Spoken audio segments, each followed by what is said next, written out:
since the onset of COVID. So it's good to see everybody. Some people we haven't seen in a long time.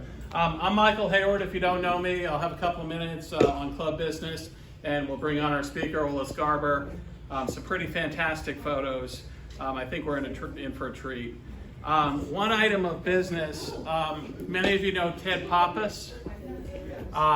Ted took a fall and he's in the hospital, so we've got a card for him, and I'll start with Terry, but if we could send it around, if you could sign that, and then Bill's going to get it to him. All right, Terry? Yeah. And has some guests too. yeah, I guess. Yeah, Haley Jones, who is Kay's granddaughter. Anything you'd like to tell us? She said no. No.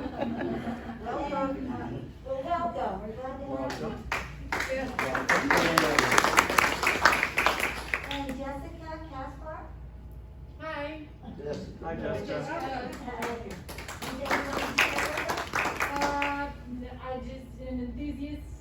I've been taking pictures since high school, and I just thought I saw you guys online, and I thought it sounded like fun, so I thought I'd check it out.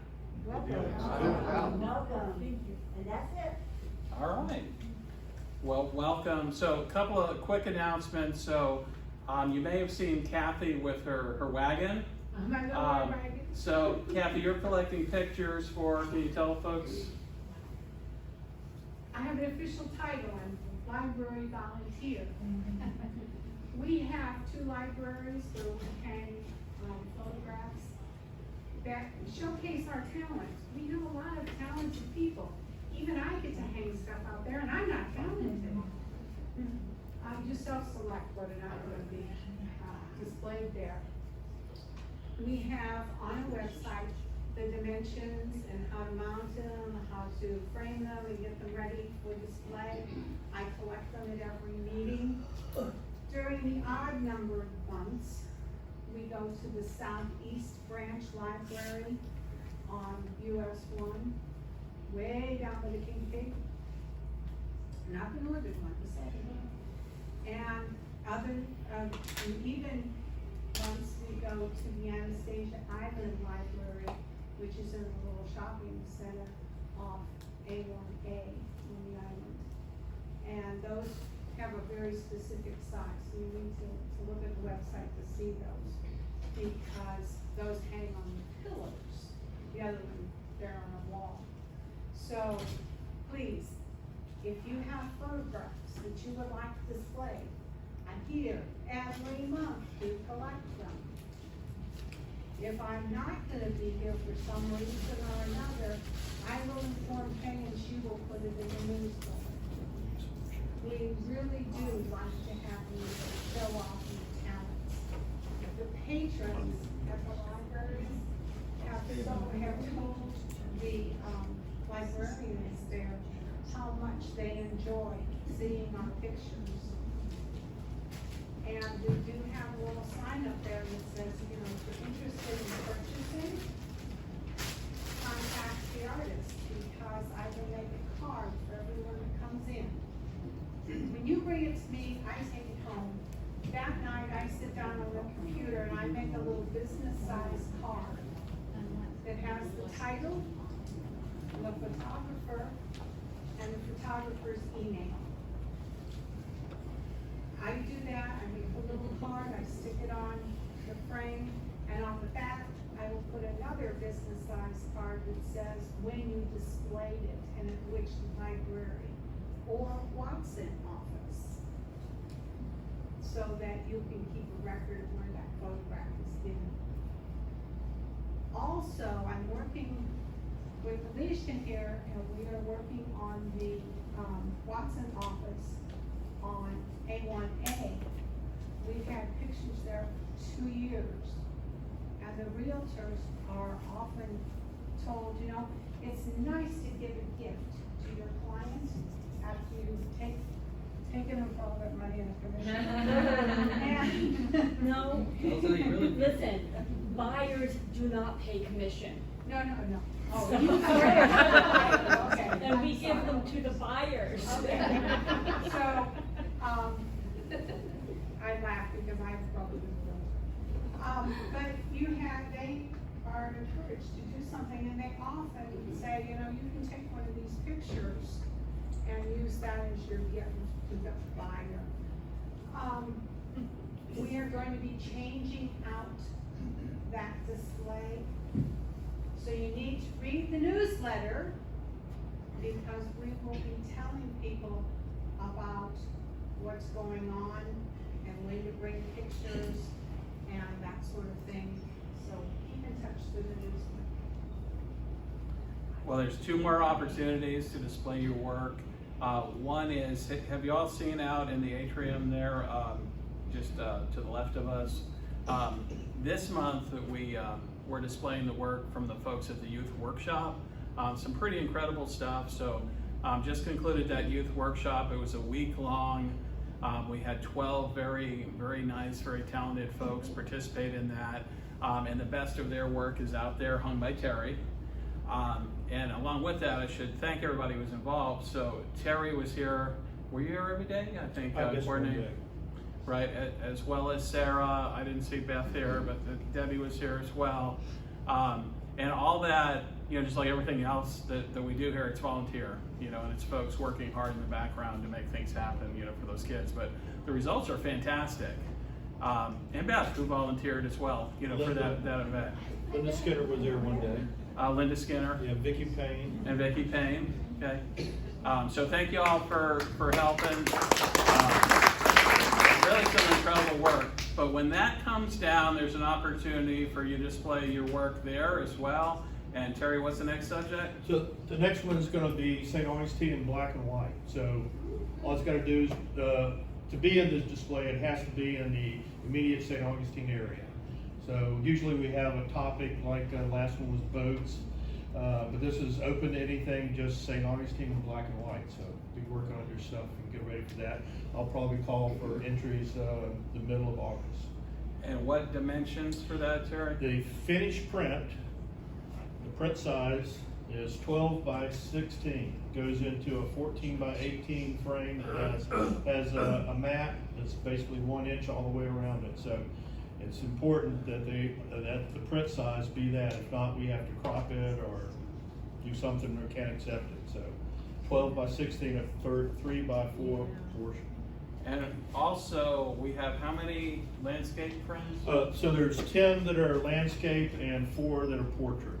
So if you're doing submitting pictures, some people will only submit 1 or 2 pictures, but if you've got it in both directions, landscape and portrait, it's funny, either everybody submits landscape or everybody does portraits.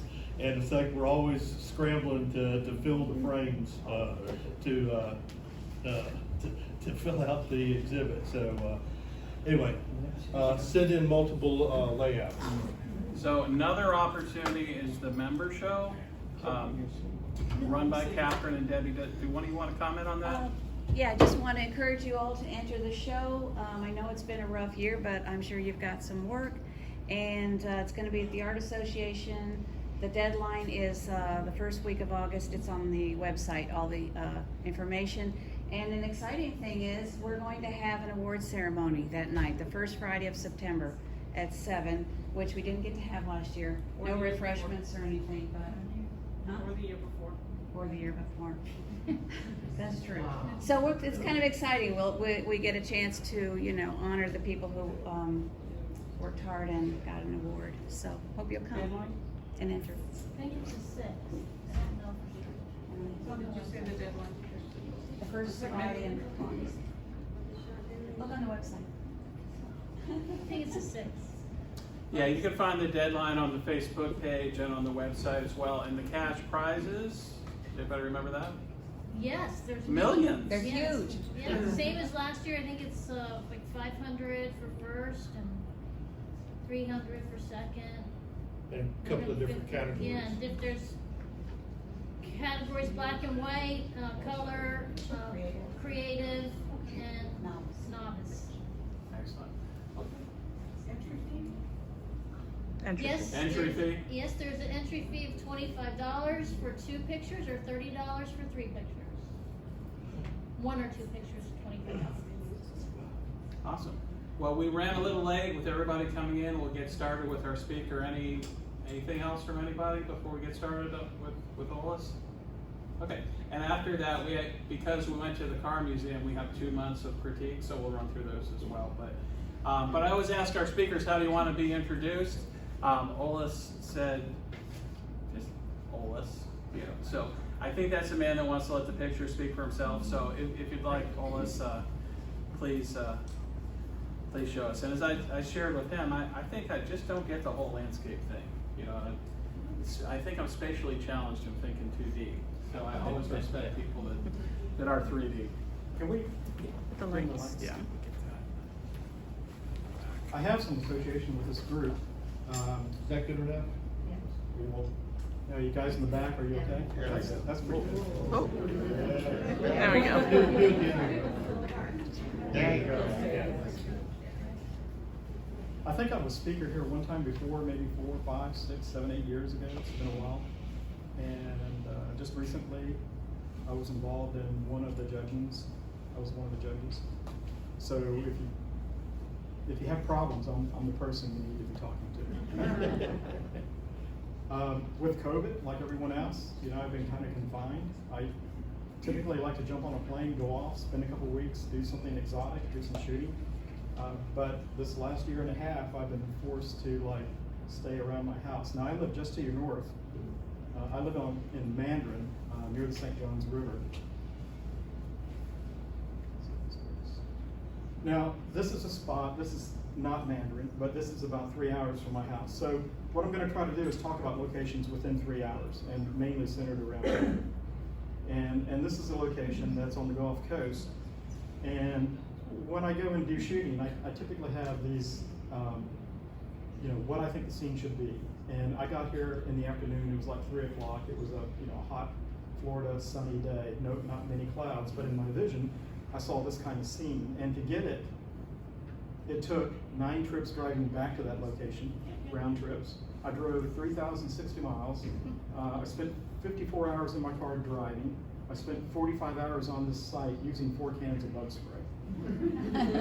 So that tells you about the kind of photographer that's driven. Well, I'm that person.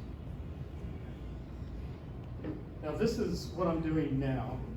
Matter of fact, this road that's going down the side over there, I live toward the end of that road, make a left-hand turn, and there's my house. It's about a quarter mile from this location. And I've been asked by the Mandarin Museum and Historical Society to take on a project for them, and it's to document all remaining historic structures and views in Mandarin. Now, not compared to St. Augustine, Mandarin, it's historic if it's 50 years old. It's kind of a joke, but I know you guys down here have hundreds of years that you're dealing with. But what I've been asked to do is, when I do my photography for the museums, is to make sure I include the environment that the structures are in. So what you see here is the tree structure around the subject. Now the subject is actually 2 in this photograph. It's that building off to the very corner over there, and it's Mandarin Road. Those are 2 kind of themes in the community that I live. And when I shoot shots like this, I'm using basically a 24mm lens or a 14mm lens, something in that range. And even at 24mm, where I was standing is an area about this big. So I do a lot of panning when I shoot. And I do that to be able to bring the entire environment around the subject.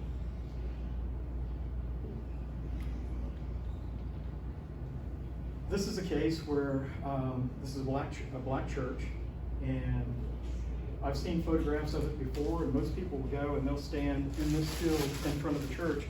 I'm using a telephoto lens. This is probably 100mm, maybe 135mm type shot. I'm compressing the scene.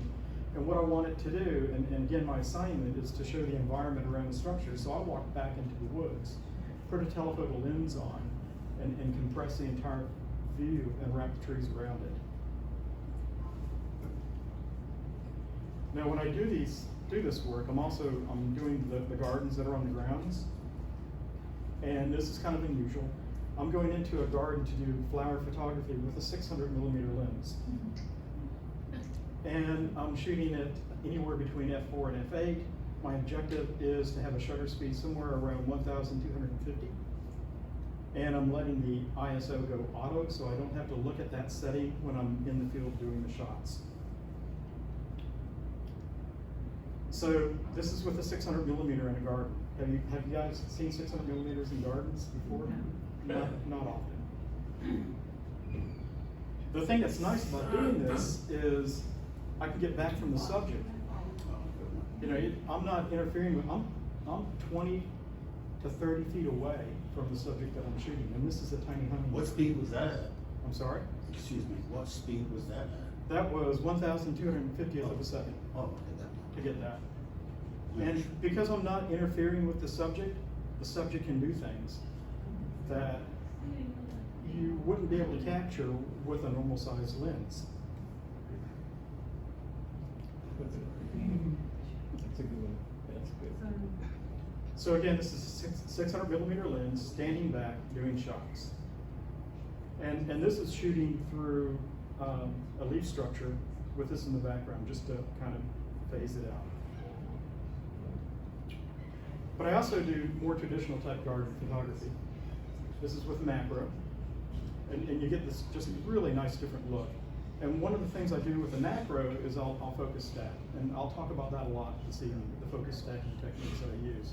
So my first focal point on this shot is probably somewhere just in front of this right there. And then I let the camera take 30 shots going back, changing the focus, and then take it into a post-process on Photoshop and produce this final image. Here is also another focus stack, but the really nice thing about it is you don't have to carry it all the way through the entire image. Here I just carry the focus stacking technique on the bud, even though when I was here shooting this image, I focus stacked from the very front back behind the sunflower. All of that was in files that had different parts of that in focus, but the only thing I was interested in processing is just showing the difference of the bud with the background behind it.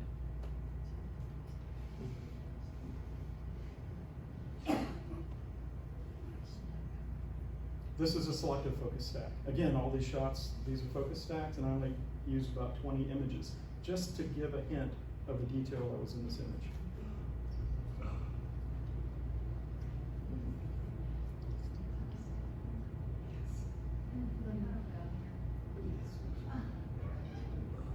So the other objective I have is also historic homes. And kind of like that earlier scene that I showed you where I'm using a pan, I'm using a 24 millimeter lens, 70 to 24 at 24 millimeters. But to get this scene, I probably shot 8 images, different pan points, and then I bring it all together in post-processing.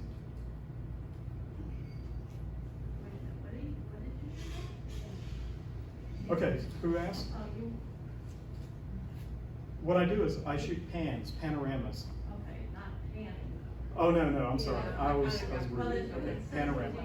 So this is probably, I'll show you an example of the actual pan structure. Okay. Which house is this? This is a private home, and I'm not really at liberty to disclose the location on it, but it is.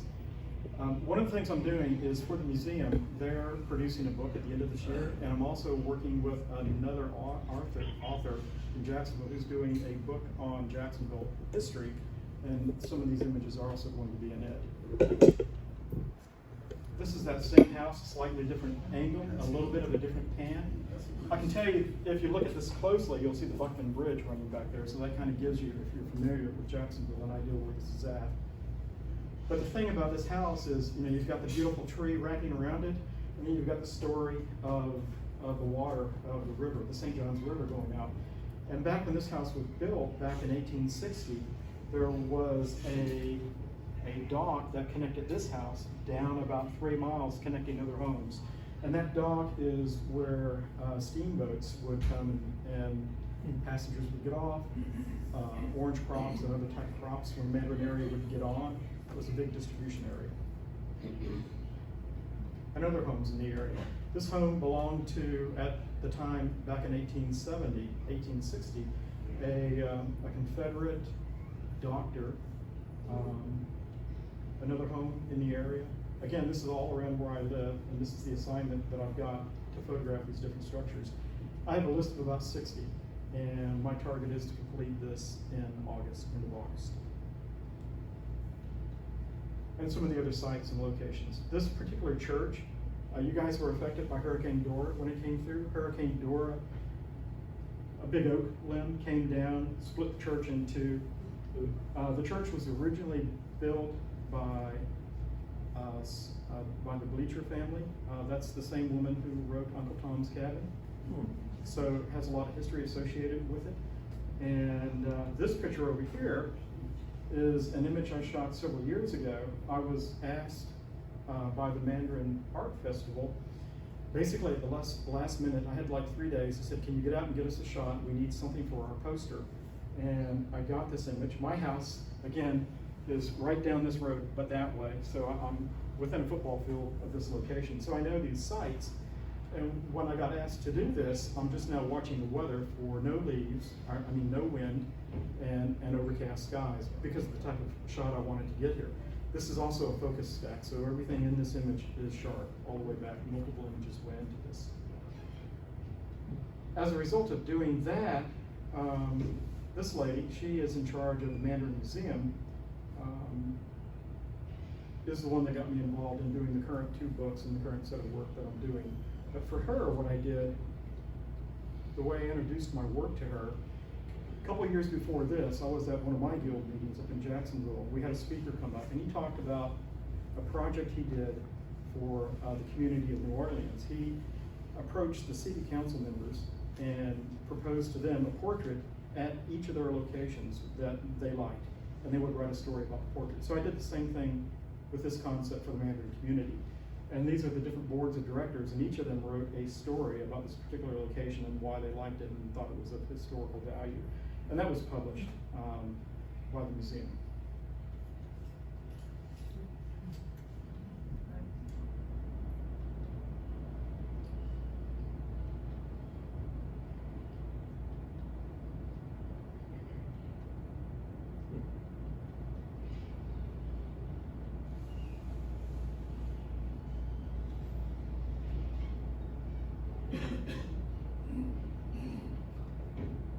Okay, I'm currently in the process of switching from DLSR to mirrorless. I'm about halfway through that process. Anyone else going through that? Anyone else on DSLR and not going to go? Okay. Obviously for me, it's the lightweight, the smallest camera, and the optics of the lenses are just much more better and significant than what I had in the DSL world. So, I did a group trip up here with Photography Club up in Jacksonville. This is back just before the pandemic struck. The objective was to go out and teach different landscape techniques. This is the equipment that I carried with me. I went very light with it, just one camera, one lens, some ND filters, and a trigger, basically, with a backpack and a tripod. So what I did was I came to St. Augustine about 6 times, and I picked different locations where I thought different techniques could be demonstrated, and put together an agenda for this one particular day. You can see like the seawall right here. And it was a focus stacking technique. Then there was an infrared demonstration. Then there was some panning techniques with ND filters. And we basically did this all around those areas where you see those little pin marks. And the other thing that was critical in this was knowing how the light was going to change that day and what times it was going to change. So the golden hour, the sunset, the blue hour, and black. So this is an example with doing a pan with an ND filter, a 15-stop ND filter. So the objective was to show how you can get daytime shots in the middle of the day, and that's using ND filters. So the technique that I use is I'll look for something in the image that can be considered an anchor point. And of course, the side of the fort is a perfect anchor point. I'm going to let the clouds move around it. Once I find my subject, and my technique is I'll hold the camera in my hand. I don't have it attached to a tripod yet. I'll be looking at the back screen, I'll be moving the camera around. When I find where I want it, then I bring the tripod under it, put the camera down, and tighten it. That way I'm not changing legs up and down. I just do that activity one time. Once I've got it on the tripod, refine the composition, pick the focal point right at the edge of the fork. Make sure that once I've done that, because I'm going to be panning and moving the camera around, I turn focus off, I turn it to manual. Then I put the ND filters on, take some test shots, look at the histograms, make adjustments. If I'm using a DSL camera, this is the time where you close that back eyepiece so you don't get any reflected light.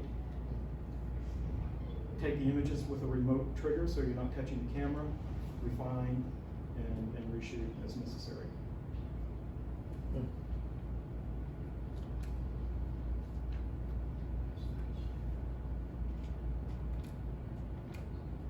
Okay, so this is a focus stack issue. And you can kind of see this is a finished product over there. So if you look at the coquina at the very bottom, that's sharp. If you look back at the palm trees in the background, they're sharp. Even the sky is relatively sharp. Everything is sharp in this image. And I wanted to find leading lines and repeating patterns. And that's what this image is kind of used for. So again, the same way I do pans, if I'm doing a focus stack, the camera's not attached to the tripod. I move my body, I move around this rock. This is the position I want, then adjust the tripod legs, open the tripod up, maybe have this one closed, these two open on the ground. You know, you just have to get the arrangement. Attach it, make sure it's level, refine, and then start the focus stack sequence. So that first part is right there, that's sharp. And as you work down that way and this way, it becomes focused in the background. Do you move your focus point by hand? No. With the cameras I'm using, they have focus stack capability built in. Okay. So the only thing I have to do is pick that first focus point. So once I've shot this sequence, my focus is now somewhere way back there. In this case, I do have to pick my focus again.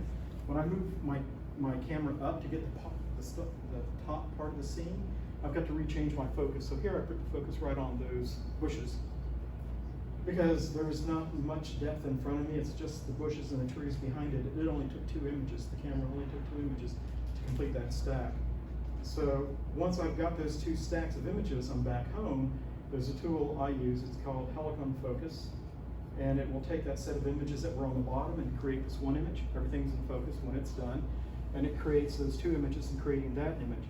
Then I do a photo merge, building that image, and do the conversion to black and white. There's my entry for your black and white. So you were panning from the top to the bottom on that? Yes, this is a vertical pan. Does that change your angles though, and kind of keystone it, or how does the camera compensate for that? The really good thing about Lightroom and Photoshop, when you do photo merge, they take a lot of that keystoning effect out. It's not a big deal, and the camera's not moving that much. It's not like I'm really close to the subject and moving the camera quite a bit. It's just a slight move to get that upper part in it, so the keystoning doesn't become an issue. I'll show you an image later on where keystoning was a bigger issue. And your Z7 does that, but not the 850? The 850 does that, and the Z7 does that. Okay, I have an 850, so. Now you know. Yes, ma'am. So by the time you do the top part, all the clouds are different, so isn't that an issue? There's the result. Yeah. And in most cases, if you see an issue where it's an artifact, you can go back into your files and use a layer mask and blend and bring it back to where you want it. Most times that doesn't occur if you shoot rather rapidly, which I try to do. And I don't know if you want to take questions as Sure, you go. sure. There's So another one. from the first shot to the last shot in that sequence, how much time did that take you? Nope, wrong way. Going the wrong way? There you go.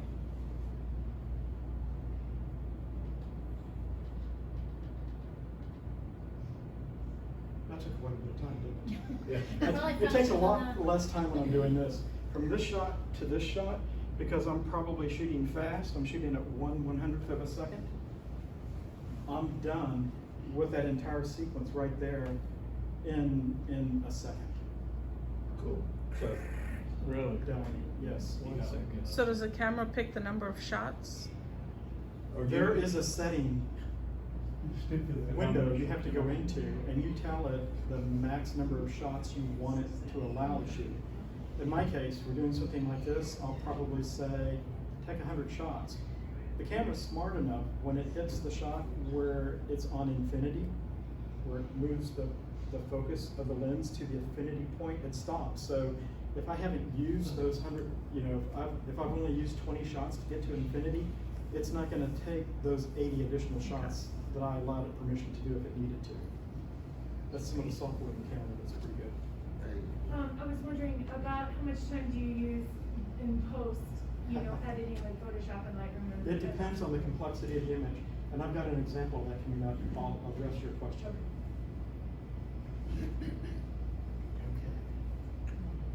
So this is, the thing I was trying to demonstrate at this point is you don't have to use your ISO settings. When you get a camera, you know, it says your base ISO setting is 100, or it's 64, or, you know, you guys are familiar with those, right? Those base ISO settings. In this case, my camera, my base is 64. I turned it down to 30. Now this is the quality of the file that came out of it, so, you know, there's no really bad effects. When you read the details in the Nikon manuals, it says the highlights could be affected if you do this kind of stuff, but they weren't. They're good. The exposure was good. So what I was doing, why I picked 30, is I was watching these cars go by and taking test shots. And you know how close I was to the edge there? I have to commend your citizens. They were very nice to me. They didn't throw cans or anything at me. But I was right on the edge. The tripod was just on the inside of that line, part of it, standing up to get this angle.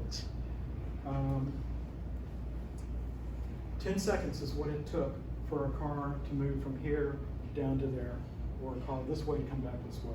It was 10 seconds. I was taking test shots and I was changing the shutter and seeing half lines and all that kind of stuff. So I finally figured out it was 10 seconds. So in order to get 10 seconds, what I had to do is drop that ISO very low and crank that f-stop to f14 to make a good exposure equal 10 seconds. That's how I got to 10 seconds on this. Now, when I'm shooting this is 2 rows of 4 images. Now, my first image, this is a vertical pan. I'm sorry, a horizontal pan. It's probably right here to here. Second one is like here, third one here, fourth one there. That's the bottom. And I do the same thing on the top. But the most critical image in the entire sequence is to get this first one right. So once I knew I had that, looking at the back of the camera, I had the trails right and the exposure looked good and there weren't people walking down the sidewalk. Once I had that one, then I rapidly went and shot the rest of the cameras, the positions with the camera in that sequence. Good question. Yes. Are you stitching those together in post-processing, or does your camera have a? No, it's post-processing, and I'll show you that in a moment. That's coming up. Good question. So here's a case where I'm using good ISO ranges. I'm using 100, so where the camera is designed to be shooting from, not going low. But to get this line, a car to stretch a line that far on me, I had to be at 25 seconds at this particular location. And in order to do that, even though it's dark, the sun had already set. With your naked eye, you're not going to see these colors quite this dramatic. But I had to put a 6-stop ND filter on to get this to go out to 25-second exposures. And I love this time of day. You know, you get these beautiful ambient tones. The building's reflected. Everything's just, you know, the light. It's a really good balanced light. Was that lighting accurate? Was it really that kind of twilight? Okay, because I'm exposing a shot for 25 seconds, when you look at a shot at this time of day with your normal eyes, with your brain, you're not going to see the blues that intense. But if you let the camera gobble up data for 25 seconds, you get some pretty amazing stuff out of it. Is it a 6-stop filter or fixed, or is it a variable? No, it's fixed. It's not a gradient. It's an ND filter. Individual. One dark change your camera view. Nothing is going to change. It's one dark filter. Okay. Another example, same concept. It's gotten a little bit darker, so I've had to raise the ISO. I'm now at 10 seconds on this one with that same 6-stop ND filter. Now the next, and this is where I'm doing a vertical pan with this one. So when I shot this one, basically I was watching this car flow to get this line, and then a few minutes later I get enough cars moving through this way to start my pan going that way with that car flow. Did I describe that good? Can you see out of that? Like when I've tried an ND filter that thick? No, you can't cannot, really you see. cannot, but what you can see, you use live view. So after you take your shot and your shot comes up, you can see pretty close to this, but you can't see it before you take the image. Live view, gotta use that live view on the back of the camera, LED screen. Now, this next image, I just wanted to demonstrate when things get totally dark, I don't care for this that much. I don't like the really blacks going back. I like, see how the buildings kind of like pop out and it just feels more. So that was what this shot was demonstrating to the group. Don't shoot during this time. If you can avoid it, get all your good stuff before it and try to. Was it blue hour at the time you took that? Yes, it was blue hour, but at that last shot, that was black. That was the black time. Okay. Remember that first diagram I showed you when I said, here's a timeline and here are all the different time points? That was to, get the people to understand looking at different types of light during the transition after sunset. So do you guys recognize this scene? It looks totally different. So when you're doing pans and you've got your camera really close to the foreground subject, being that wall that kind of built it, you do get this kind of distortion in it. But it is kind of a cool shot. It is a cool shot. Now, I did 18 images with this. I didn't do that. Okay, well, these are the images that I actually shot.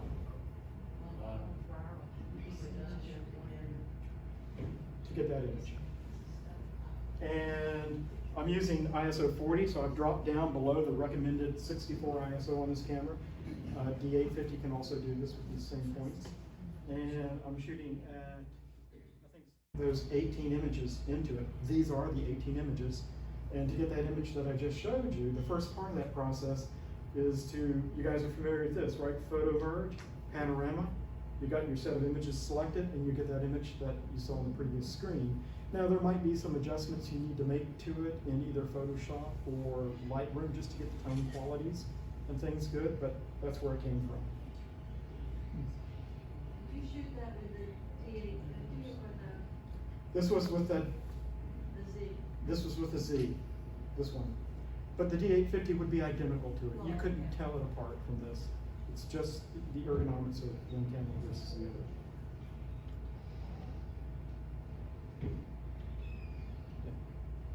Of course, you do your adjustments after you first shoot, right? I do a lot of post-processing. Right. Right, that's after the shot. But I want to make sure when I do that shot, the histogram and everything looks good. I will, let's go back just one moment. Yeah. I'll make sure, looking at histogram, everything looks good. And I will take the camera and move it around to different spots and see what, you saw how big that image is, right? So I'll take a look at histogram here, go up here, look at, and try to decide, is the camera going to blow areas out in this? Is this area so light here, I'm gonna lose detail down here if I try to expose for that. So my mind is going through all that kind of stuff. And sometimes I'll do my best guess and say, you know what, Olis, you need to make an adjustment. And I'll go back and reshoot. So that's one set of adjustments that I do before I shoot, but I try to get a good set of files so when I go into post-processing, it doesn't take a lot to finish the job. Yep, here we go again. Sorry, guys. Yeah.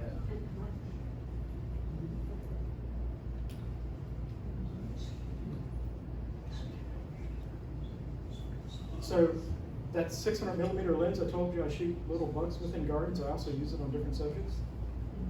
So this is a 600, and I like to use products like photo pills and hourly weather forecasts, so I know that right on the horizon there's going to be a possibility to get the moon there. And I use photo pills to know which particular full moon rise, where I can stand to get the moon right behind the lighthouse.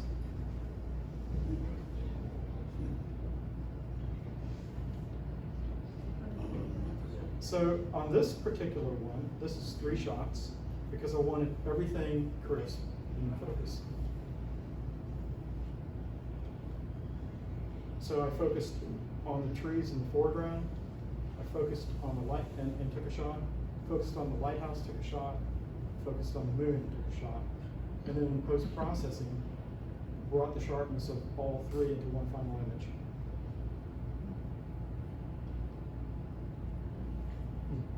Okay. This one.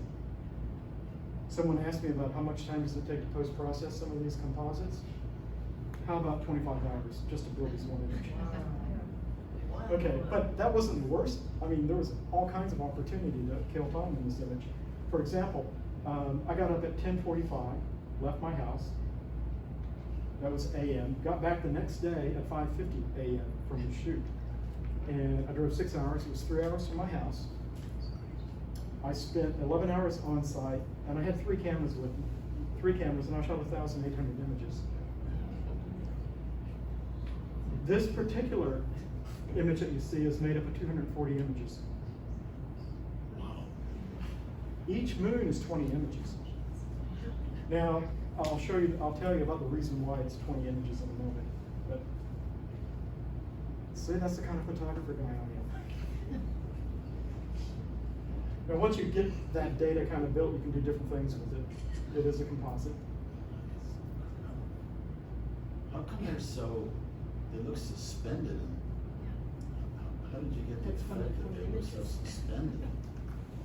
Okay, so if you think about kind of the mechanics that I had to go through, I had, and I'll show you that in a moment also, but I had one lens, one camera set up, wide angle, to get this island. And then I had a 600 millimeter, I'm using that lens again, focusing on the moon. And then I had, because if I had taken the 600 millimeter moon and just laid it right on this scene, it would have basically been the entire scene. So you've got to transpose those moons and bring them back down to a size that's reasonable, but maintain all the detail that you captured with that big lens. So there's a lot of things going on in that 25 hours worth of post-processing I talked about to build this image. But to your question, why does it look, like they're just floating?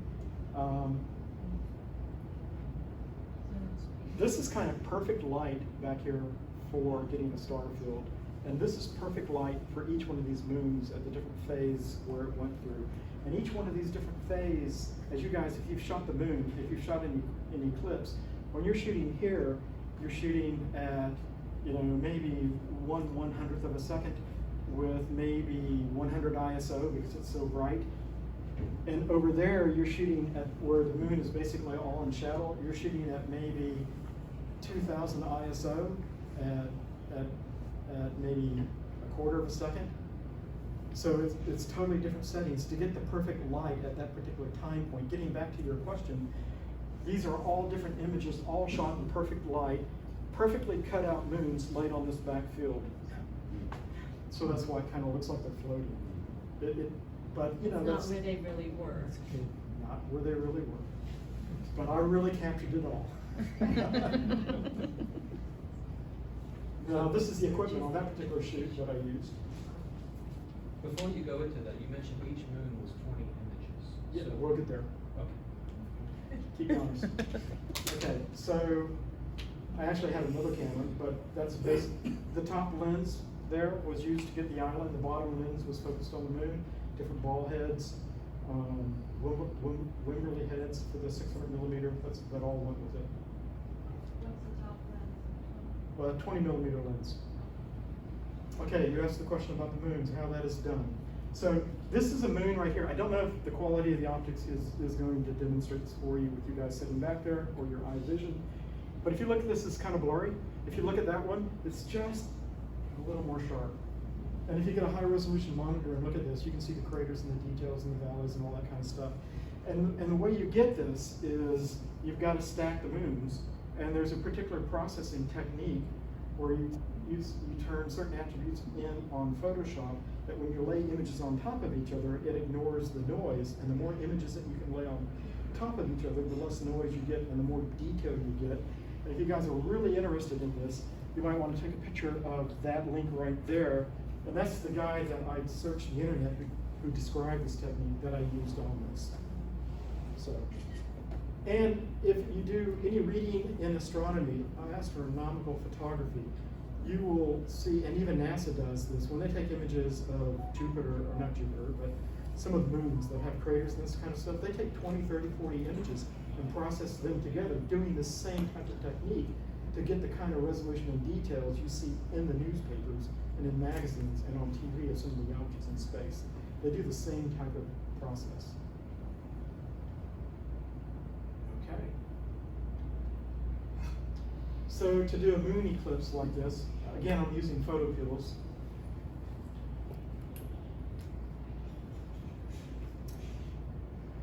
There's a particular island that I'm trying to shoot. That's that island right there. And by dragging this little timeline, it moves these lines so you can see at different times of night where objects are relative to the ground. Also gives you when the eclipse is going to occur and all that other kind of stuff. Now, on my website, a lot of the things that I'm telling you guys about, when I go out and do these shoots, because I don't have a great memory, I kind of blog myself and I write my techniques down and what I thought and what was the success and failure of the shots. So that's up there on my site. I've got about 20 or 30 of these out there. If you guys want to look at it, you're welcome to. Just go out to garber.photography and go into the blog. Let's see. So the screen comes up. You'll see blog right there. Click on blog and you'll immediately see this, and you can scroll down and get other articles. So this is a recent shot that we had maybe a month and a half ago now, with the astronauts going to the International Space Station on the SpaceX capsule. And this is something about equivalence. And what this is you can kind of plan out where you want to shoot, and we'll go through the details of that in a moment, but there's ways of testing that planning in a matter of seconds versus a matter of minutes to see if you're going to get a good exposure. You guys following me? Mm-hmm. Okay. This is 43 miles north of Pad 39A. This is in Daytona Beach, and this is 160 seconds. My plan in my mind was I wanted 160-second exposure, and I wanted it at f11, and I also wanted it at 100 ISO, because I'm trying to control the intensity of the background light with stars and objects like that. I don't want things to blow out. So those were the reasons why in my mind I thought I needed those settings. So why 160 seconds? I went on Google and Googled this particular launch, and I think I asked a question about what are the different phases of the launch and how much time does each phase take? And I came up with this data. And basically the 160 seconds puts me right before that 164 event, which is stage 1 and stage 2 separates. So when I had this shot, I wanted to get the first booster igniting, going up, and the ignition of that first booster turning off. That's the image I wanted. I didn't want the second booster starting with its ignition going out here. I wanted to avoid that in the shot. So if we go back, this is just the first booster. There's a stage separation there, then there's an ignition in there, and I was able to get it using this. So that 160 seconds came from this information. So let's talk about a little bit about equivalence. So I knew I wanted to be here, and that minute and 20 seconds is 160 seconds. So I was able to figure out that if I change my ISO from 100 to 3200, I could drop my time down to 5 seconds. And that was important because at this time of day, I was just before blue hour. And going minutes at a time, the light changes quite a bit. So I didn't have a lot of time to do a lot of minute and a half type seconds, look at the camera, make adjustments. I wanted to get the testing of the settings down to about 5 seconds. So I could do a 5-second test and then make a change that would affect my final exposure. You guys kind of understanding what I'm doing? And the tool to do this in is, again, in Photo Pills. It's a really cool product. It has a lot of stuff in it. And if you look at Photo Pills, there's something called exposures. And when you click on exposures, you get this little window up here, and here's where you can do your what-if analysis on equivalence. So let's talk about, someone asked about keystoning earlier. So if you look at this, does that need to be keystoned? Notice these buildings, how they're folding in. These are the raw files right out of the camera. So that's the final product. Notice the buildings aren't folding in, plus there's a lot of nice light now in the buildings.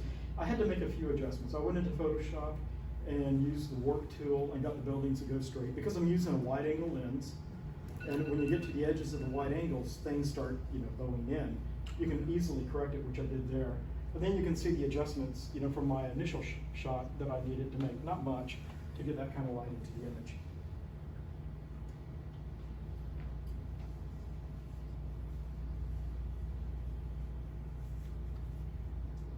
This is a second technique. This is not using 120 seconds. Open the shutter, let it stay open for 120 seconds, and then close the shutter. What this one is doing is taking 8 images, each at 15 seconds, as the rocket is ascending up. Now, some of the trade-off of doing this is in between each 15-second, in my camera, I have to let the sensor cool down a little, so that's about a 1 second gap, and then the next exposure starts, and then there's a 1 second gap, then the next 15-second exposure starts. So you get all these gaps in the flame. So you can go back into Photoshop and connect them. But you do get some kind of like strange light type things. If you look at the single shot with one exposure, it's a lot smoother, nicer looking light. Anyway, that's a second technique, a way of doing it. And when I'm out there doing this kind of stuff, I normally set cameras up differently just in case I make a mistake, with my assumptions and stuff. So this was at the very end of it. This is kind of nice. What this shows, that little dot of light right there is the entry burn just before the first stage lands on the barge. This is like 100, 200 miles out from Daytona Beach. And the glow up above is the first stage, now going into orbit. Now I've done this quite a long time. This is back in 2009. Again, this is with a 600mm lens, and at Banana Creek. I'm only 3.9 miles, totally different shooting setup and technique for doing it.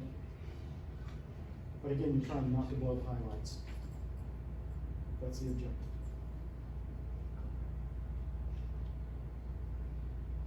That's not me. But I did look into a Faraday cage. Are you guys familiar with those? Have you seen them in like sci-fi movies where the lightning is striking? But I do a lot of shooting where I put myself kind of like a little bit of risk.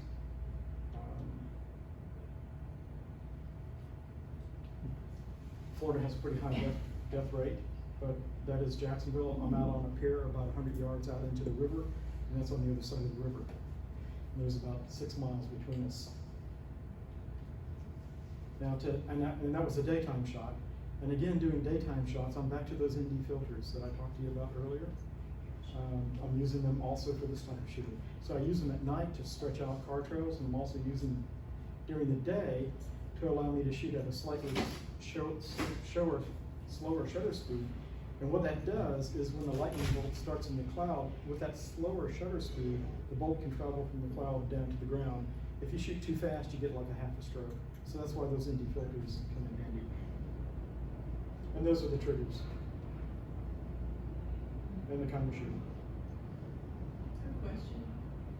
What's the difference in the ND filters between the stops? What does that mean? The 6 stop and 15 stop? So, go ahead. Well, they're different filters. I know. Different How ratings. does it affect your It's actually, you've heard stops. Yeah.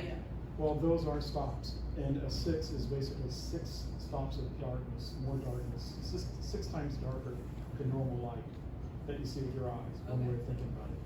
I use a 15 stop. I used it on the fort in St. Augustine just to let things stretch out even more. But that's 15 times darker than what you normally see. Okay. So that's basically the stop.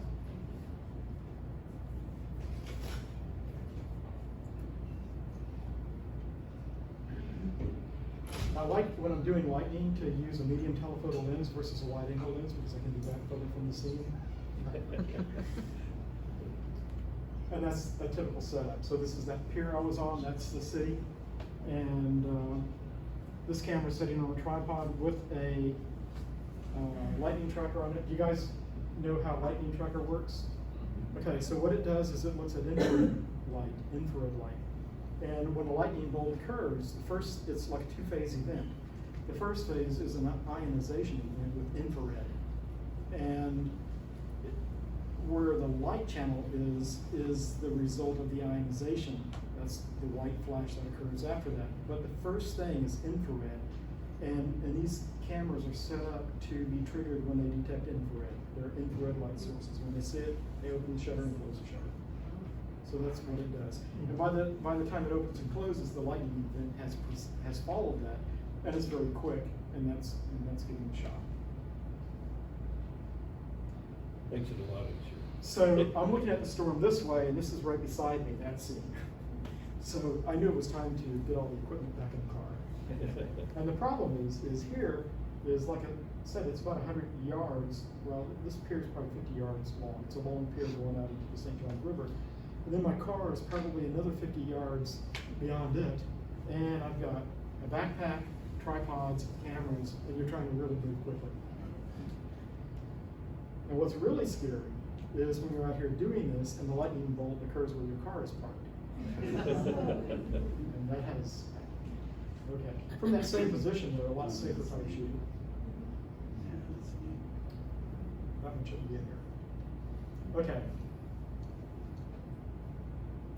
So when I first came upon this scene, I was using a 24mm lens, and I was really excited about the top of the trees and all the branches and everything around me. But when I got home and looked at it, it was just, I mean, what's your subject? What are you trying to look at?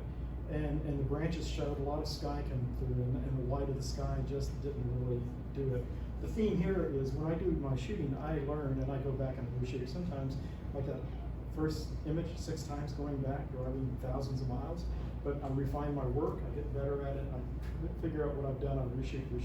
It's just not one and done for me. And so what I figured out here, to get a good shot, is I needed to compress the scene. I needed to use a telephoto lens.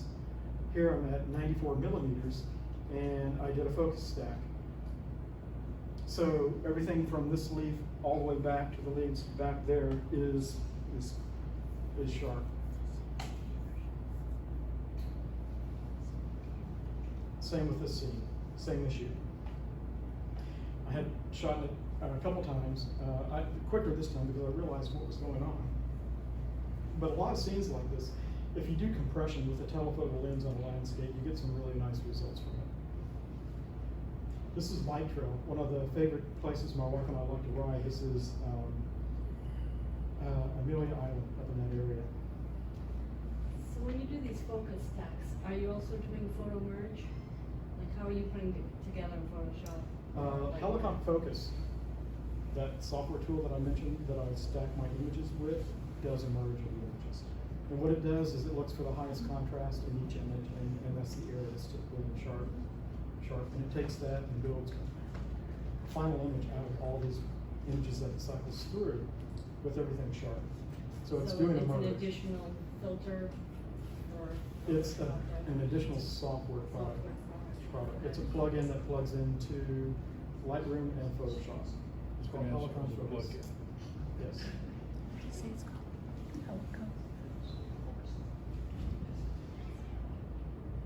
Okay, so here's another one of those images. This is my shot. It's a 24mm, and you can't tell it with this display, but there are snails and all kinds of tiny details. This is a series of 48 megapixel images. So this is so big my computer dies every time I process things like this. So that's the first image, second image, third, fourth. Because of the question someone asked about clouds, when I do a pan going across like this, and if there are clouds in the sky, my next target is the sky, because I want to capture this bit of sky and that bit of sky as quickly as possible. So that's how I try to mitigate movement of clouds, and I don't really see it as an issue. I'm shooting these very fast. I'm not doing any kind of image review on the back of the camera. Once I know my exposure is good right here, I turn everything off where I just click, move, click, move, click, move, click, move, you know, just as fast as I can move that camera. And I'm on a ball head, and I've got it turned loose where I can move it nicely. I've got a remote trigger in this hand, so it's a slight move, click, slight move, click, slight move, click, slight move, click. Okay, now let's rotate it up, come back to this position, repeat, click, click, click, so that's what I'm doing. And then come down here and check the bottom part. The hardest thing to do is when you're doing this kind of stuff, you mentioned keystoning and that kind of stuff, moving the camera up and down. The software does a great job of resolving all those keystoning issues when you're building a pan. That's Adobe Photoshop doing that. But the thing you've got to do as a photographer is understanding that keystoning is going on. Part of your image is going to be, you know, moved this way when it builds its final image. And if you don't shoot far enough out over here, you're going to start losing space here when you look at your file. Oh man, I should have shot another shot over here. I should have, you know, you kind of learn doing that when you start doing this kind of stuff, how much additional space you've got to include in the image area to get this type of crop out of it. If that makes any sense. Are you using like nodal rail and finding all of that on your handheld? You know, 4 years ago, I would have said use a nodal reel, making sure parallax and all that kind of stuff is eliminated. I would have told you that today. I didn't. I don't worry about it. The software's gotten so good in post-processing where the photo merge and Photoshop and Lightroom, I don't notice the difference. And it takes time to set that up, the rail. So I don't. So I got another question. Yes. So the overlap we're looking at here. I think 30%, you know, something like is that you moving it each time the same, almost perfect? Trying to. Yeah.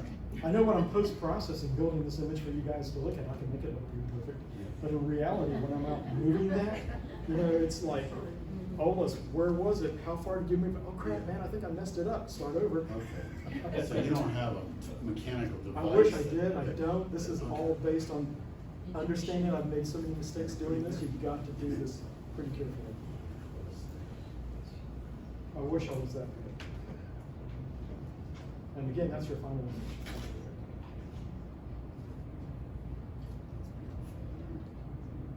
So let's talk about this image again. That's that one where I spent all that time.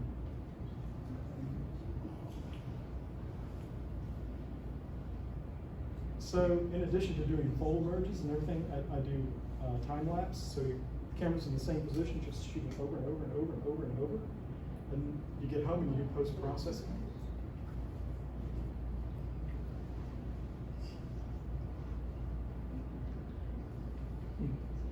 So just this little bit of shower scene, I had another camera running where I did this, where I had the other camera doing the tree and the thunderstorm.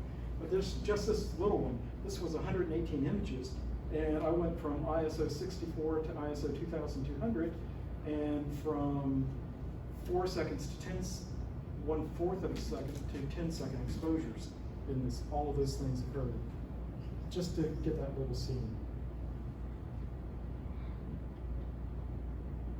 When you get images like that, you can go back, cycle back through them and pick out the one that's really nice. You know, when you do that type of shooting, which I like to do. And I also use lots of cameras when I shoot and tripods. So this camera's doing a time lapse. That's one of the images from it. That camera's doing a time lapse. And this camera, I'm just walking around in the field, you know, looking for opportunity. Because when you set these cameras up to do the time lapse, the colors aren't this pretty.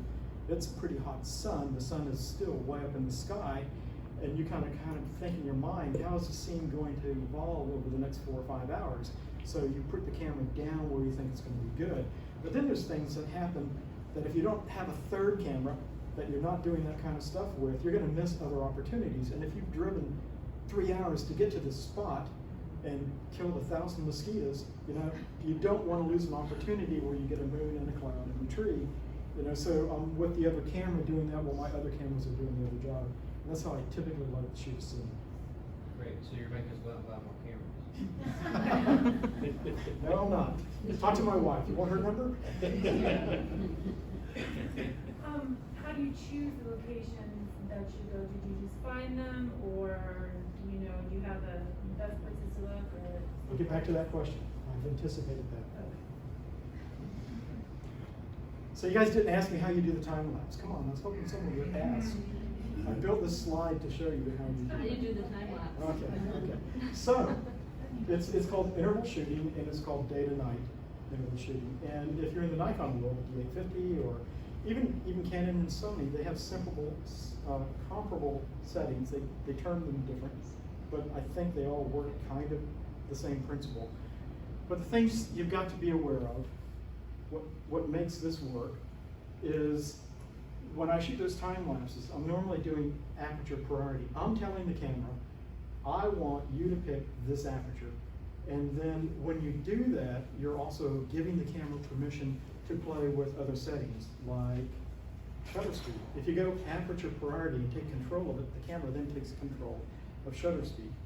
And there's another thing that you can tell the camera to do is, I want you also to take control of the ISO. So not only am I going to give you some flexibility with the shutter speed as it gets darker, you can also go to ISO if you need to use that too. So I'm telling the camera ahead of time, based on these settings, that I'm going to allow it to do that. Then there's a couple other things you got to think about ahead of time. If I'm shooting a scene where stars come up, I don't want the stars to have big long trails behind them. I don't want star trails. So given the type of lens that I'm using, I might have to make some choices about shutter speed. If I don't want star trails and I'm using a wide angle lens, I can't let the shutter stay open more than 13 seconds. If you do, you start seeing streaks behind the stars, right? So you've got to kind of like be aware of that kind of stuff. Another thing you've got to be kind of aware of is if I'm letting my camera shutter be open at a max, let's say of 13 seconds, and I'm letting it do that for hour after hour after hour, the sensor starts getting hot in the camera, and you start getting all these additional spots and specks that you really don't like when you start looking at your files. So you have to give the camera a period to cool down before you take the next shot.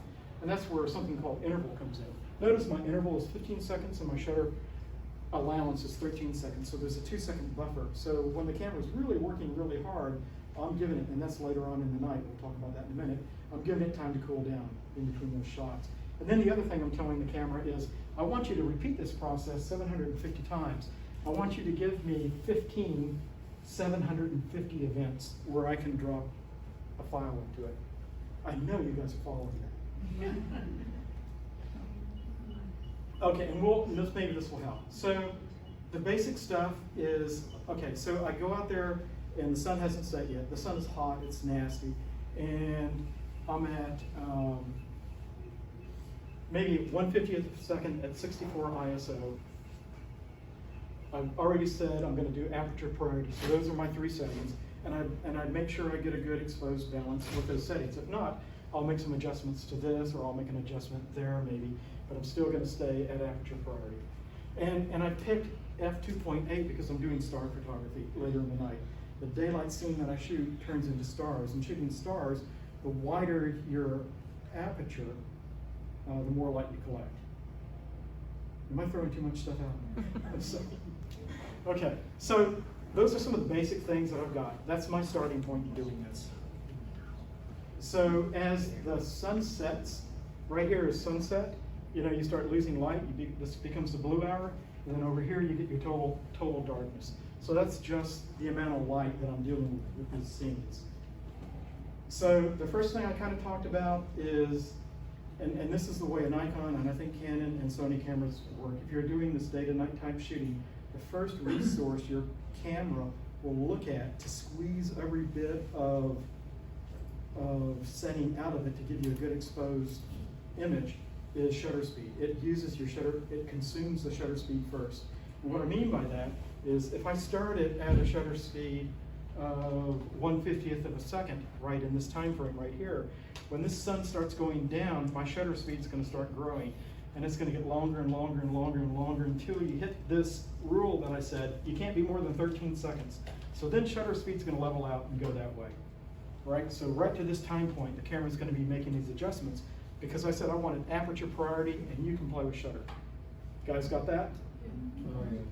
Next thing is once he's totally consumed the shutter, I'm allowing it to play with ISO. So at this time point right here, the camera will decide, okay, I can't play with shutter speed anymore, but the guy said I can have ISO. And he said I can have ISO all the way to 3200. So I'm going to give you good exposures by adjusting the ISO all the way to that tone point. And then from here on, you're going to get what you got to the end of the shoot, as determined by the number of intervals that you've defined. That defines your time span. So during the event while you're shooting, you start out your camera, you've set these settings yourself, and your camera says those settings are still good, don't have to make any changes. Then your camera starts saying, oops, I got to give you more shutter speed. I got to give you more shutter speed. I can't give you more shutter speed. I'm going to start upping the ISO, up the ISO, and that's how that process works. It's not bad. I mean, it's attainable. I did it. So there you go. So how big is your memory card? Is it multiple cards or? It is good to go with multiple memory cards, and I'm using, I think it's 128. And I've got, when I start this process, I make sure I have a fresh battery. So all those things are critical to do when you start this process. I've run out of memory card, I've run out of battery multiple times. I've not had the camera focused to start the process out right. I had a friend who was with me shooting who left his lens cap on camera. And wait, that's not the worst of it. To get to this spot, this was in Colorado, we were shooting this old barn. We were in a Jeep. It took us 6 hours over boulders to get to this spot that he left his lens cap on. And didn't realize it until the shoot was over. But the point is, you make mistakes and you get out and you retry. This is the typical stuff that I use when I'm shooting big skies and I'm trying to do time lapse. All right. So other tools that I use, because when you're shooting time lapse, you might be on a location, for 6 hours. So you got to know the tide. Particularly if you do stuff like me, where I've got a camera sitting out in the water on a tripod. You don't want the tide to get really high, or you don't want waves coming in. So tide tables are critical. Google Earth, light pollution maps, and then photo pills again. Because if I'm shooting the Milky Way, this particular view shows you the Milky Way. You scroll this back and forth, the Milky Way will move, your timeline will adjust, and you'll know what you're in for, how long it's going to be to get this shot that you kind of envision. Weather is also a critical element. You've got to know what cloud coverage is going to be, particularly if you're trying to get lightning. So if you're trying to get lightning, you want to try to find events where you're getting storm activity. And I normally do these plots, not where I'm standing, to tell me where this weather is. I typically do it like 50 miles off of the coast of Tampa Bay if I'm shooting somewhere near Perry, Florida, or Cross City, somewhere up in that area when I'm shooting down the Gulf Coast. I want to know where the storms are going to be later in the night. So another fun fact. Someone asked me about these spots. So I do a lot of scouting. I will spend a couple days just going to places, not really intending to shoot, but to know where I'm going to shoot. And this is one of the scouting runs. This is looking down toward Tampa Bay. This is probably 100 miles or so north of there. Another scouting event. This is close, relatively close to where I live.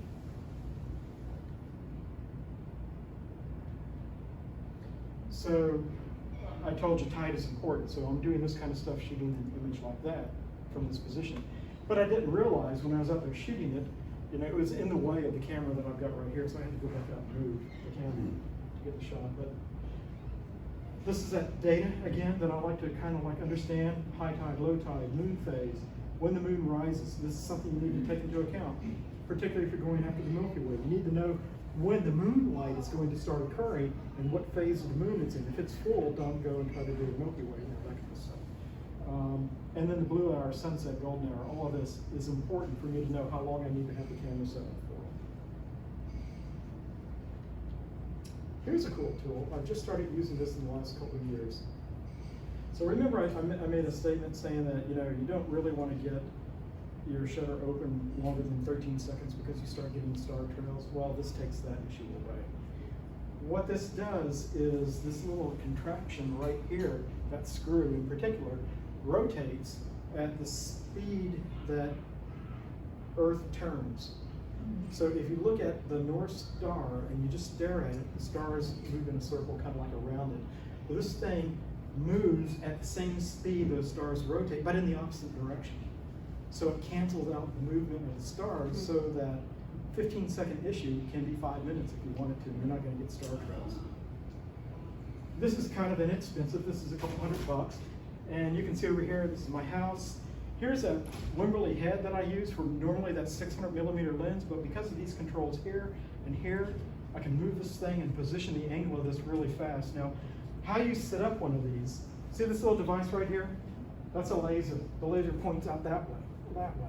So what you want to do first is you want to find that North Star, and you point, loosen this, turn it around, get that light, make this adjustment. You want it right on the North Star, and then you tighten everything down.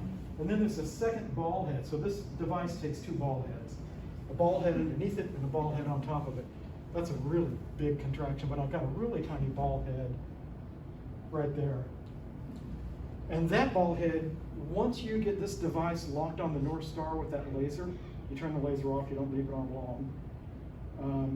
But once you get it locked on, you can then turn the screw up here and rotate this ball head in any direction you want. And all your star movement is still canceled based on where this is originally pointed. So this is normally, that right there is pointed north to the North Star. This is pointed south to the Milky Way. That's kind of how that device works. So you can buy these at Walmart? Write this down, moveshootmove.com. Yeah. And they're only a couple $100 and they're small.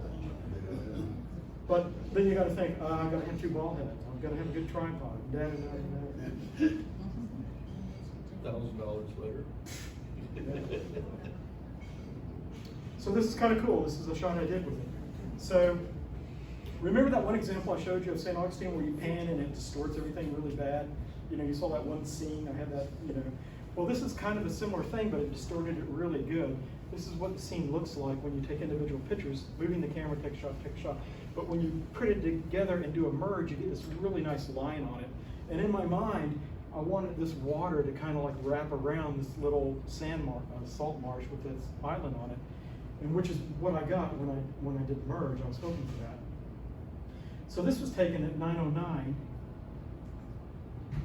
and then later, not only was this taken at 9:09, for about an hour before that, I repeated this series of shots, just shooting it, as the light transitioned from nice bright blue hour to dark blue hour. This is close to the very end of the blue hour. And what I'm trying to get is I want a shot that has the right color tone in it and the right shadow detail across that island and detail there. When you look at the blacks in a finished image like this, I don't want anything to go to muddy black. I want to have detail in everything that I do, but even though it's dark. So that's why I took multiple shots, because I didn't know when I was shooting this which one of these time points would work with what I'm going to do. Okay, so this is a shot. This is 80 seconds long, not that 13-second limitation I talked about, 80 seconds. And what it gives you is, when you do something like that, you can lower your ISO. Normally when you're shooting stars, you're at 3,200 or some crazy number like that in ISO. But if you leave your shutter open a long time, you can drop the ISO down, which is great, which is what I did. So I've got 80-second exposure. I'm using a 20mm lens, and the ISO is 800. That's really manageable in post-processing. I can get all the noise out of that. Then I take another one. And notice when you look at this, you see airplane trails in it, right? And what is the land doing? Okay, so remember this device is locked onto the North Star and rotating to counter-rotate at the star movement. So what's going to suffer is anything that's not a star. And you can kind of like see right here, these little strips. These are lights that are on a piece of land. So Earth is blurring, but the stars are staying stationary. That's the cool thing about that. And that's why I took that first image too, because I knew I was going to have this issue. There's the next issue, and there's the final set. Let me just back up a minute. Those are the 3 images. And notice the airplane trails moving through it. And this is post-process. The really cool thing is I use a tool called Starry Landscape Stacker. And what it does is it takes out all the airplane trails. When you take those 3 80-second images and merge them together, it also reduces noise. So it really helps out I know you guys can't really see this, but the star detail in there is pretty phenomenal.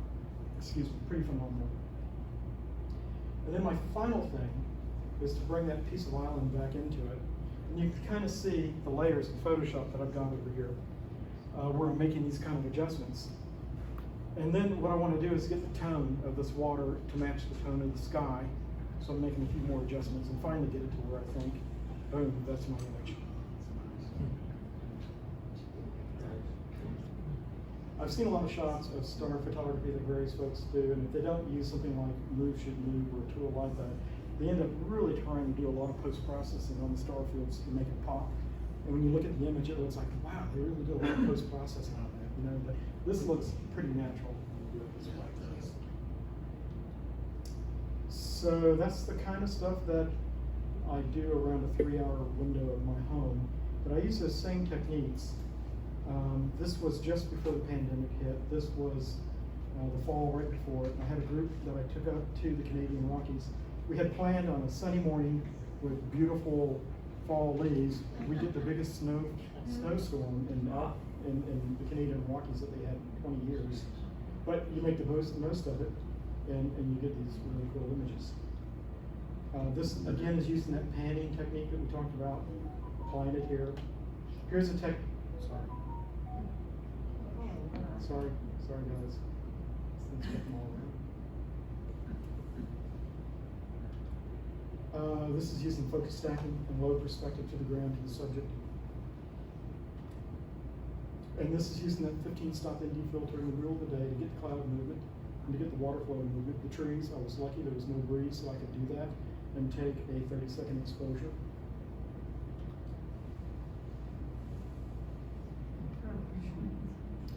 This is a trip I'm getting ready. This is my next travel event. I'm heading back here and I'm going to Greenland to photograph icebergs and schooners, sailing schooners. But doing the time lapse, you can go back through and pick out the image. That really shows the aurora. That 600mm lens again. I still use it, you know, other than bugs and flowers and moons. It's kind of cool.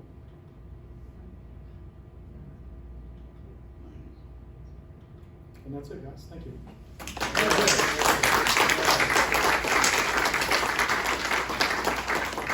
Any questions? Your tilt shift lens. Yes. I saw a picture of that. Do you use it often? Do I use it at all?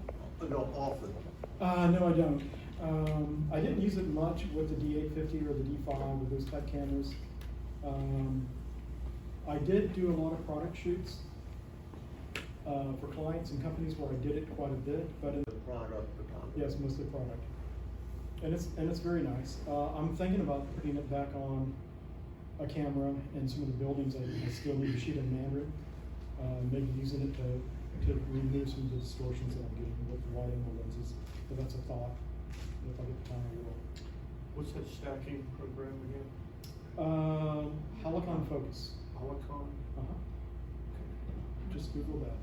So when you're out in the wetlands, or out in nature in general, right, in the middle of the night or dusk and by yourself, what are some of the steps that you take and the equipment that you may use to ward off the wildlife? Other than the mosquitoes, I get the mosquitoes. Bug spray, cans of bug spray. Well, let's just talk about the tripod legs. You know, it's salt water. I'm standing in a marsh, and there are covers. They're little plastic long sleeves. You can Google it out on the web. And I use those to put my tripods in. And they've got a little bit of Velcro that you kind of clamp it around the top to keep salt water from coming in on those legs. That's something that I always do. I normally don't go out to these environments by myself. I have a friend or friends that let's go out and do a shoot, so I do that for a lot of reasons, you know, and safety, and if something happens, there's another person there. When I was shooting those bears, not on camera, but kind of near me were rangers with high-powered rifles. So they're good to have along with you. What else? Just, you know, I have a whistle. I have my iPhone. you know, it's great to The be last out. time I went out early in the morning before sunrise, I was going through the woods and saw a bunch of little red lights staring back at me. Yes. I decided to go back to bed. Possums and raccoons, you know, I have a headlight, right? So when you're out in the marsh and you've done your shoot, and you've got all your stuff on your backpack, and I like to shoot at a high tide, because I like to get these islands with lots of water around them. So I have to walk probably a quarter mile at least in salt marsh to get back to dry land. And sometimes when you look at the bank, you see these red eyes all there looking at you. But I know the raccoons and stuff pretty much, so I'm not completely not. Right? You can ask, get questions during the break too. Yeah, so let's take a 5-minute break because we got a lot to cover. Yeah. And we'll roll through the critique, but thank you so much. Oh, you're welcome. I feel so lazy. I don't know about the Me rest too. of you. I feel very lazy. Okay, so this device comes out.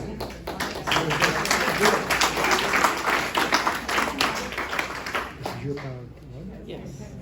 I'll let it down here. Okay. And I think I'm good. The only thing I can say about all this is it's fantastic stuff. At the forums there, so one of the things that we've done over the last several months is the challenge. So we've got an unfiltered photo, a raw photo, that you can manipulate as you like, and Glow really put a fantastic spin on one. If you get a chance to see that, I won't spoil the surprise, but not so guilty.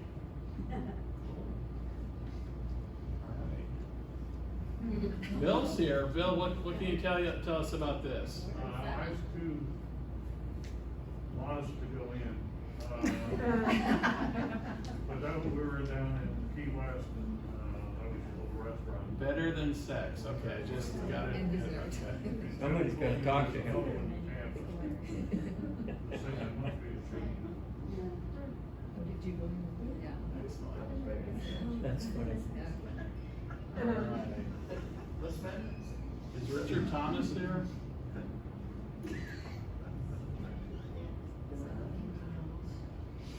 Tim Labordi. Yeah, that was, top of the Ritz-Carlton penthouse in New Orleans. There was a mural painted there, the Big Easy. I thought it was pretty cool with the lighting. Oh, I thought it was a barbecue place and it was the Pig Easy.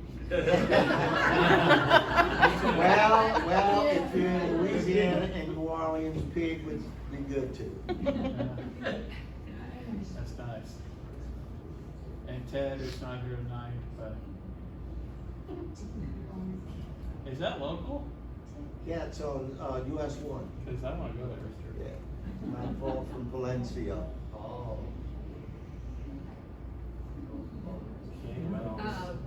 This was my husband had been photographing one of the manatees and all of a sudden felt himself being pulled backward, and he turned around and this little guy, this is a baby, had gotten hold of his strap from his zipper and was pulling him backwards. And so Tom managed to turn him around and That's good. get the strap out of his mouth and was kind of urging him elsewhere. So the manatee was saying, "Can I take him home?" Yeah. Hey, look, a leash. But you're technically not supposed to touch the manatees, but when they come up to you, it's okay. That's beautiful. All right, yeah. Yeah, that's my son's feet. He was all too happy to break the rules of the pool. That's his guilty pleasure. I don't think he felt guilty. It's done. Everybody's guilty pleasure. Sure. Yeah, that's art right there, huh? That's Carbon Springs, isn't it? Oh yeah, Hellas. Near Tampa, right? Not far, I don't think. Dennis Benson. Mentioned about Dennis Benson, who I don't think is here, right? Dennis has some of his work on display at Art Box. So on King Street, next to Butterfield Garage. I stopped in there the other day.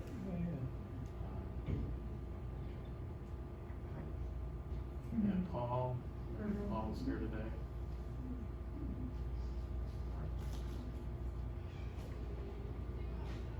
Steve Martin under the big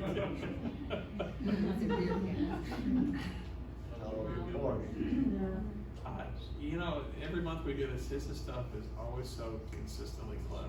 You know, it's, like the famous Steve Martin. If you just come from a farm town, you get that picture? Yeah, and they're all the same. Well, he has a favorite beer. Yeah. All right, so glass. Pat Ladd's here, I think. So what do you think about this, Pat? Well, I think I sort of stretched the category to water's reflected ability like glass. Great reflections. It's your own interpretation. Yes. That's what matters. And my apologies for it looking a little pixelated, but it was attached, and also even when I did the screenshot of it bigger, it didn't get it when it shows up, so I'm sorry about it. It looked great on the forum, but it just didn't translate well to the PowerPoint. It was from an iPhone, so it Yeah. wasn't, enlarged. And by the way, Linda and Larissa and Glo McDonald every month put these slideshows together, and we never thank them, so thank you.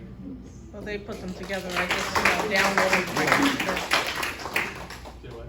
So they put them together. I just download them to my computer. She bailed me out one month though. So Mark's here, right? Yeah. So, example of the cleanest glass in my house. Shooting through that glass. Nice.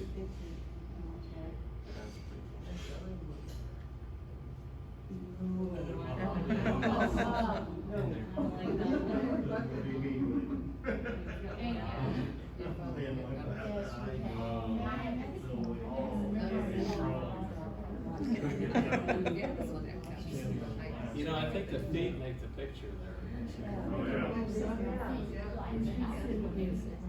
I wish the glass would have been a little cleaner though. Yeah, and you can do that probably with DAs, right? And Lightroom or Photoshop, where I think you could make that look cleaner. And Beth got flowers in the window. Yeah, that was at the Lightner on Sunday during the Oh, really? field trip. There's a bunch of stores in the museum complex with interesting displays. So someone had nicely wiped off the glass for me and took the shot. Just stumbled on it. Cool shot. And that's Linda's. Yeah, that was, me and Beth were looking up at the bottom of chandeliers, and the ceiling wasn't very interesting, so I took it into Lightroom, took it into Topaz, played around with it. I had several people on another photo shot think it was a Ferris wheel, but I can see why. But it's me being weird and looking up at weird angles in Lightroom Museum. Cool. When I first looked at it, I thought the outsides were shark's teeth. Thank you. All right, another from Paul Coleman. You think that's here in town? It didn't say, maybe it did. No, some of them were at, where did it say? Up north of us. Yeah, somewhere, I'm sorry. That's yours. Yeah, that's mine at, so that was the Lightner Museum. So they have a room of just cut glass, you know, and you know, I shot it, looked really kind of dull and boring, but as I adjusted a little bit, you started getting these colors came out and some of the patterns. Like with my eye, I didn't really see that kind of kaleidoscope stuff happening. So I just, I don't think I'm gonna hang that on my wall, but it was a little different. Yeah, I like it. Wow. This is nicer.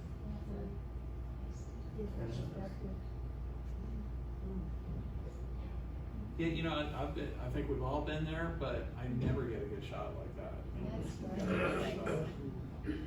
I think that's one that does surprise me when I got it on the computer. It's like, oh, I didn't realize all the detail it is behind the glass.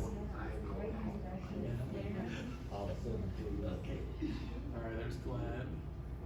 That's pretty cool. He used to be pretty experimental. Yeah, cool. Yeah, I would have never known him was M&M. Dennis. Oh, I like that.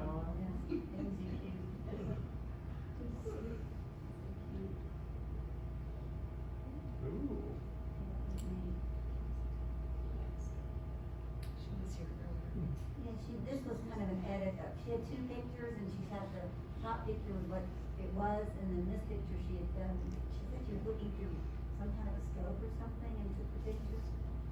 And, anyway, so, made an interesting artistic effect.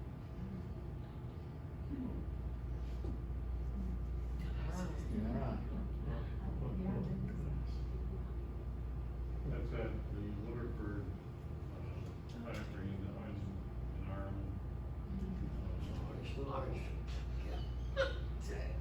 I like how he's about the same color as the glass.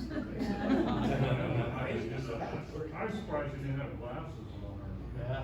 safety glasses. Safety schmafety.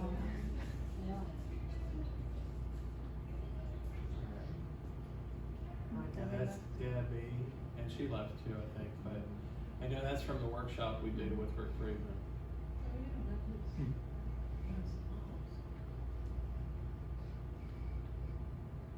Tim Labordi.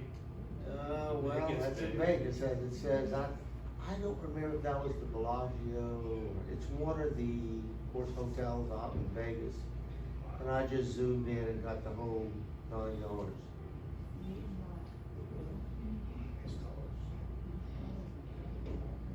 I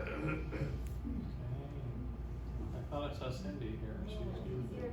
Yeah, I was looking in the window and all I saw was what was behind me.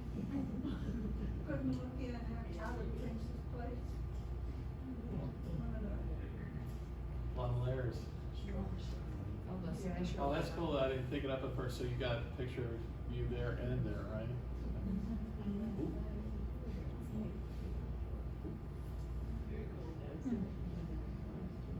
This is a, little, jumping spider that got on our glass table in the back lanai, and, I happen to have a camera handy.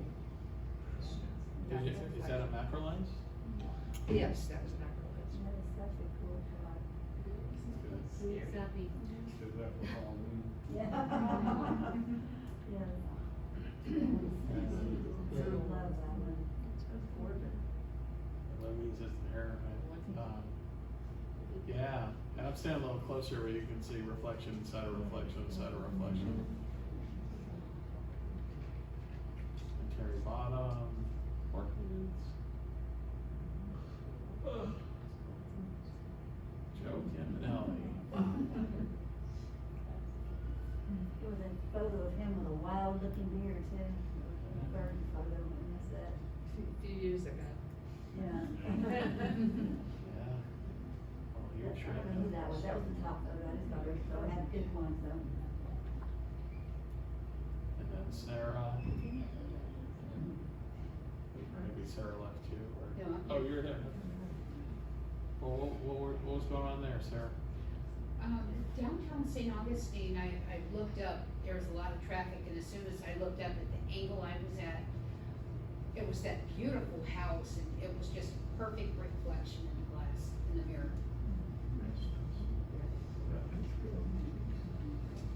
And then Paul's in Rhode Island, but that's not pretty light. Yeah, there was a spirited discussion on that one. Oh yeah? What was it? Yeah, between him and Steve Martin about the power lines. Oh, there are power lines in there, okay.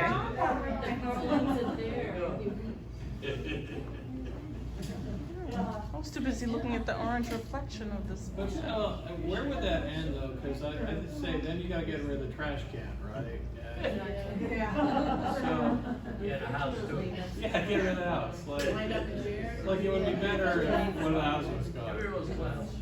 Make all the chairs match, you know. You need the top of the house too. Yeah. Yeah.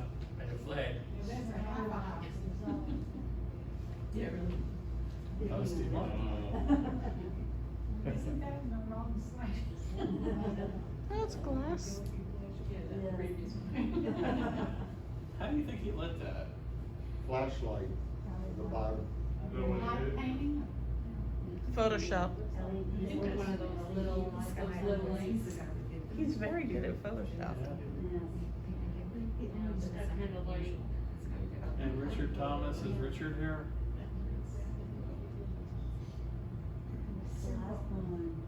I think that's it. All right.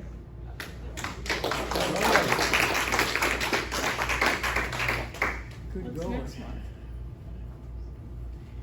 What is next month? So next month is here. What, fear? Is here. The meeting is here. Next month, what is it? Assignments, there we go, hold on. Weathered. Weathered. Weathered. Weather. Weathered. Weather. Like beat up, weather. Yes.